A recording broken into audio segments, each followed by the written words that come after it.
Assalamualaikum warahmatullahi wabarakatuh. Kali ini kita akan membahas mengenai reaksi konstitusional dan legislatif terhadap kekuatan regulasi pihak swasta pada cyberspace.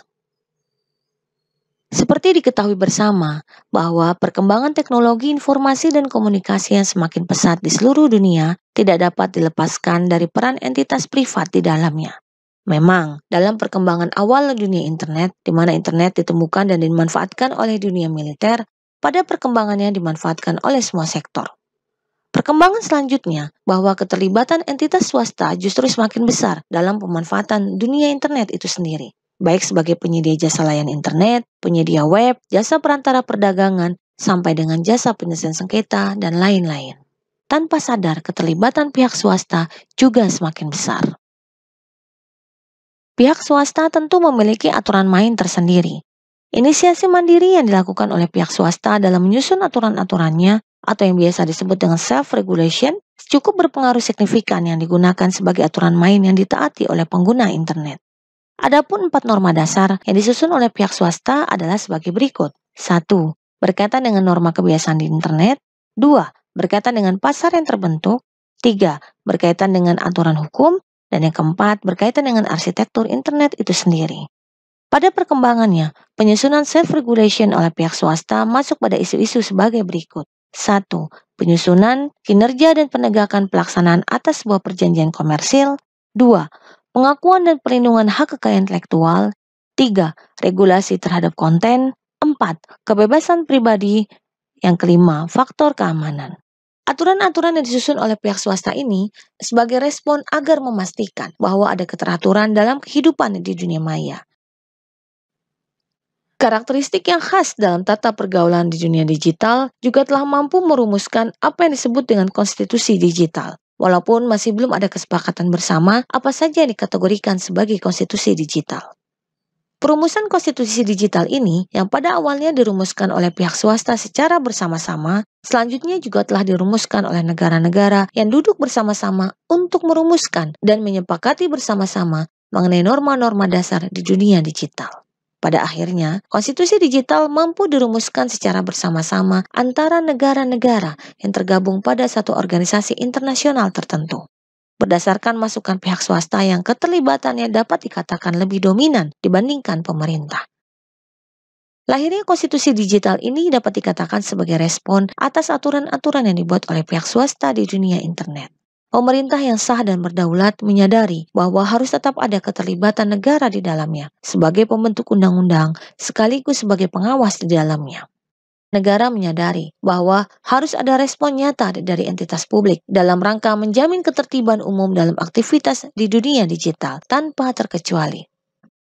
Organisasi-organisasi dunia melakukan inisiasi dalam merumuskan secara bersama-sama mengenai norma-norma dasar internet dengan harapan ada kesepakatan internasional yang dapat dijadikan panduan dan pedoman dalam tata laksana dan tingkah laku di dunia digital.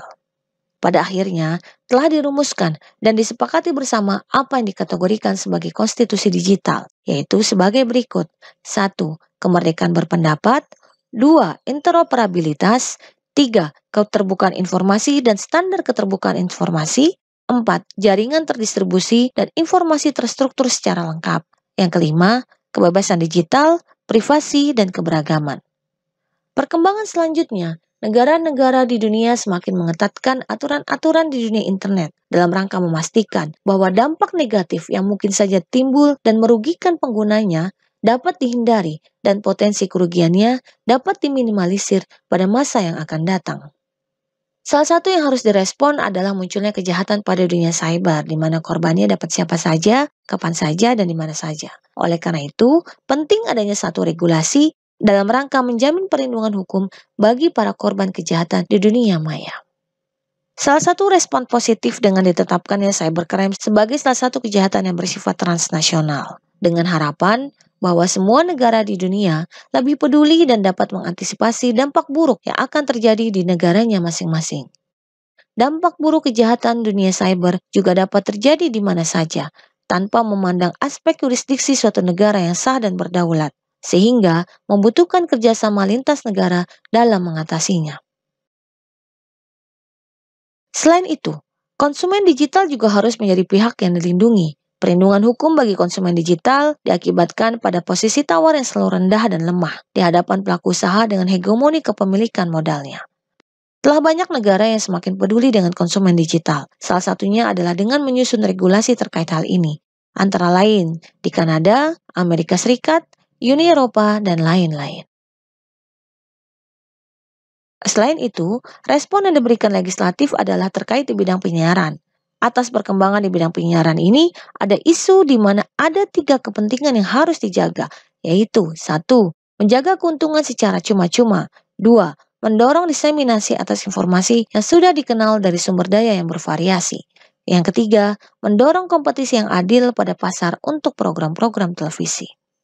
Pentingnya respon legislatif diperlukan dalam rangka memberikan perlindungan pada kemungkinan bahwa penyiaran dimanfaatkan untuk kepentingan pelaku usaha semata.